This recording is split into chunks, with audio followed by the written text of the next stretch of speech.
चार बहुओं का एक बाथरूम। सुबह 6 बज रहे होते हैं कि सोनम अपने पति को उठाने की कोशिश करती है। अरे क्या हुआ? आज संडे है। आज तो देर तक सोने दो। अरे चलो, उठ भी जाओ ना। अभी सभी घर वाले सो रहे हैं। उनके उठने से पहले हम जल्दी से कराते हैं। पर क्या कराते हैं? तुम्हें जो करना है अकेले कराओ, लेकिन मुझे अभी सोने दो। क्यों टाइम वेस्ट कर रहे हो? जल्दी से चलो, नहीं तो सारा दिन लाइन में खड़ी रह जाओगे। अरे जबरदस्ती है क्या? जब नहीं आ रहा है तो जाकर करूंगा क्या?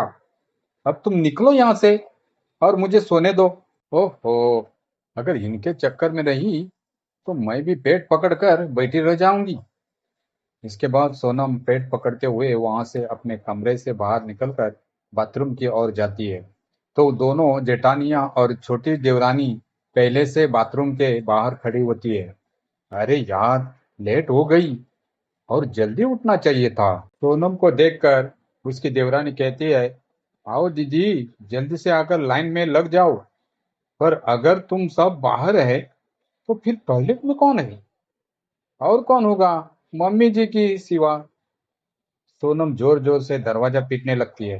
अरे मम्मी जी, कहीं आप सो तो नहीं गई? जल्दी से बाहर आ जाओ, यहाँ लंबी लाइन खड़ी है। सोनम कह ही रही होती है कि तभी शीला, उनकी सास, टॉयलेट से बाहर आती है।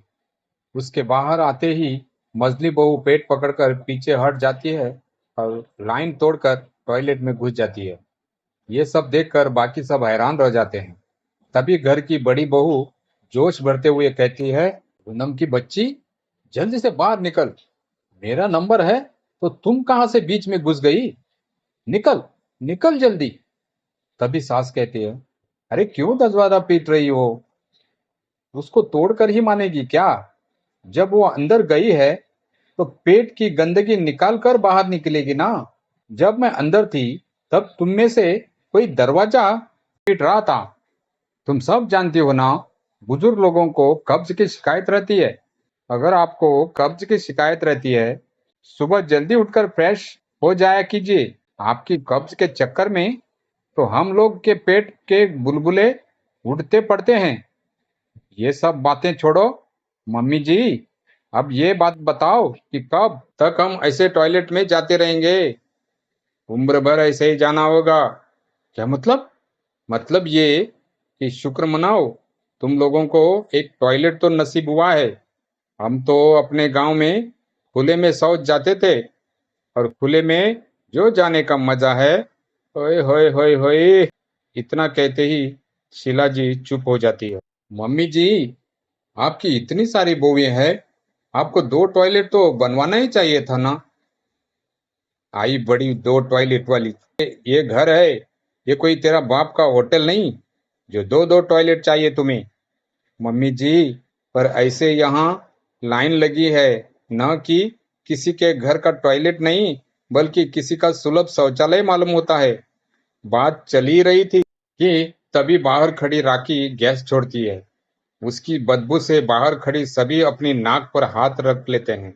उसके ऐसे करते ही शीला कहती है, हाय मेरी मैया, हूँ, ना जाने क्या ठुसा था इस कमबख्त ने रात में, जो इतनी गंदी बदबू निकाली है। मम्मी जी, जिस घर में चार बहुओं का एक टॉयलेट होगा तो यह सब झेलना ही पड़ेगा। फिर राखी दरवाजा पीटने लगती है, जल्दी से बाहर निकल मेरी माँ, अब तो बर्दाश्त से बाहर सब कुछ। फिर से दरवाजा पीटने लगती है। शीला देवी की जॉइंट फैमिली थी, जिसमें उसकी चार बहुएं थी और चार बेटे थे, और उन सब के लिए केवल एक ही टॉयलेट था। सारे घर एक ही टॉयलेट यूज करता था। वैसे कहने को तो घर में दो टॉयलेट थे, लेकिन दूसरे टॉयलेट की सील टूट रही थी और फ्लैश पूरी तरह खराब हो गया था, जिस वजह से कोई उसे यूज नहीं करता था। बेचारी सारी बहुओं का आधा दिन तो टॉयलेट में अपनी बारी आने के इंतजार में निकल जाता। और ऊपर से अगर गलती से कोई मेहमान घर पर आ जाए तब तो समझिए हो गई छुट्टी। ऐसी एक दिन दरवाजे की घंटी बजी थी। तभी सोनम ने दरवाजा खोला। मैडम, रश्मि जी का पार्सल आया है। रुको, मैं अभी उसे बुलाती हूँ। रश्मि, अरे ओ रश्मि, जल्दी आओ, तेरा पार्सल आया है। आई दीदी, ये लीजिए। पार्सल देकर कुरियर बॉय वहां से जाने लगता है। तभी वो रुक कर उन दोनों से कहता है, अगर आप बुरा ना मानो तो क्या मैं आपका टॉयलेट यूज कर सकता हूँ? लेकिन क्यों? मतलब, यह तो नेचर का कॉल है, कभी भी आ सकता है। और इस वक्त मेरे लिए जाना बहुत अर्जेंट है। दीदी, अभी कोई होगा तो नहीं टॉयलेट में? मैं क्या जानूं रश्मि, लेकिन अब इसको जोर से लगी लेकिन अब इसको जोर की लगी है, तो कर भी क्या सकते हैं। ले जाओ उसको। सोनम कुरियर बॉय को टॉयलेट दिखाने जाती है, लेकिन जैसे ही दरवाजा खोलने की कोशिश करता है, दरवाजा अंदर से बंद होता है। तभी अंदर से आवाज आती है, कौन है बे? कम से कम यहाँ तो चैन से बैठने दो। सुबह जाने नहीं देते और ऊपर से परेशान करके रख दिया है। अब जब तक कार्यक्रम पूरा नहीं हो जाता, तब तक मैं बाहर नहीं आऊंगी, सोनम कहती है। अरे दीदी, धीरे से बोलो, अगर गलती से किसी ने सुन लिया तो क्या सोचेगा? सुनने दो, कोई सुनता है तो औरों को भी तो पता चले कैसी जालिम सास है हमारी, जो 4 बहुओं के लिए एक ही टॉयलेट रखा है। इसके बाद रश्मि उस आदमी से कहती है, जी माफ कीजिएगा, लेकिन आपको थोड़ा वेट करना होगा। कोई बात नहीं है जी, मुझे इनके जितनी इमरजेंसी भी नहीं है। यह कहकर वह आदमी क्रॉस करके खड़ा हो जाता है।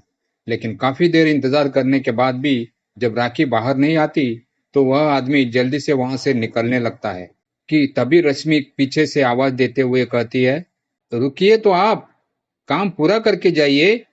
नहीं करना मुझे कोई टॉयलेट। अगर मैं ऐसे वेट करता रहा तो मेरी पैंट गीली हो जाएगी। इससे तो अच्छा होगा मैं बस स्टैंड पर बने सुलभ शौचालय में चला जाऊं। यह कहकर वो आदमी वहां से भागता हुआ चला जाता है।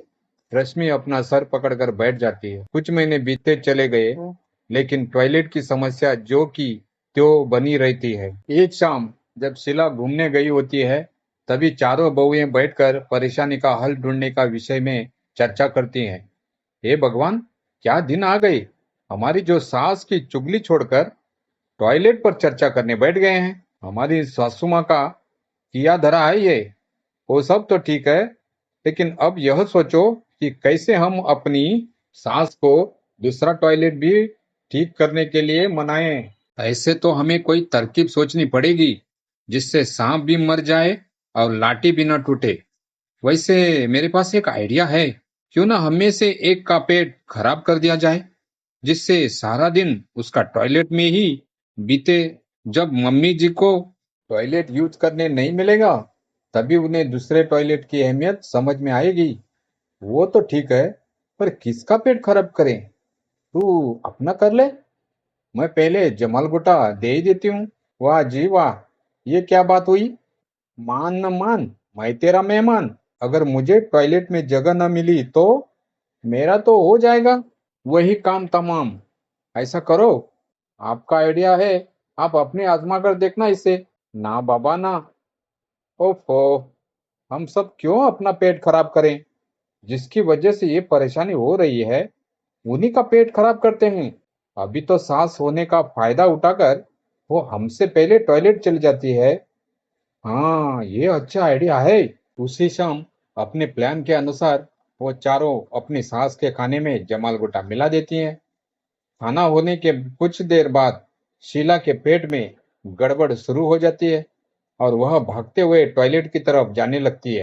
लेकिन तभी रश्मि फिर से टॉयलेट में जाकर अंदर से दरवाजा बंद कर लेती है। शीला चिल्लाने लगती है, अरे करमजली, सुबह टाइम नहीं मिला, जो मेरे आने पर ही जाना पड़ा तुझे। जल्दी निकल बाहर। कुछ देर में रश्मि बाहर आती है। तभी शीला छत से अंदर जाकर फ्रेश होती है और पसीना पोंछते हुए बाहर आती है। लेकिन अभी वो अपने कमरे की ओर जा ही रही होती है कि तभी उसके पेट में फिर से गुदगुदा शुरू हो जाती है और वो वापस टॉयलेट जाने लगती है। तभी निधि टॉयलेट जा रही होती है कि शीला उसको कहती है, अरे कहाँ चली? मुझे जोर की आ रही है, जरा भी देर हुई तो तुझे साफ करना पड़ेगा। मुझे भी जोरों की लगी है मम्मी जी, आप थोड़ी देर इंतजार करो। मैं यूं गई और यूं आई कहकर टॉयलेट में चली जाती है। अरे जल्दी निकल जा, निकल मेरी माँ। कुछ देर में राखी भी वहां आ जाती है और वो शीला से पूछती है, क्या हुआ मम्मी जी, आपका पेट खराब है क्या? हाँ तो मुझे भी यही लग रहा है, पेट में जोरों की गड़गड़ाहट हो रही है। लेकिन ये मर जानी कब तक टॉयलेट पर कब्जा करके बैठी हुई है? अब पता चला मम्मी जी कि अगर दूसरे टॉयलेट होता तो क्या आपको इतनी परेशानी होती। इसीलिए कहते हैं इतनी बड़ी फैमिली में दो टॉयलेट होना बहुत जरूरी है। घर में कमरे भले ही कम हो, लेकिन टॉयलेट तो दो तीन होनी चाहिए। बिल्कुल सही कह रही हो बहू। अगर कभी किसी को मेरी तरह पेट खराब हो गया तो उसका तो खड़े खड़े ही रायता फैल जाएगा। मुझे समझ आ गया है, अब मैं दूसरा टॉयलेट ठीक करवा दूंगी। इतना कहकर शीला वहां से चली जाती है। तभी चारों बहुएं एक दूसरे से ताली देते हुए कहती है, अपना मिशन कामयाब हुआ।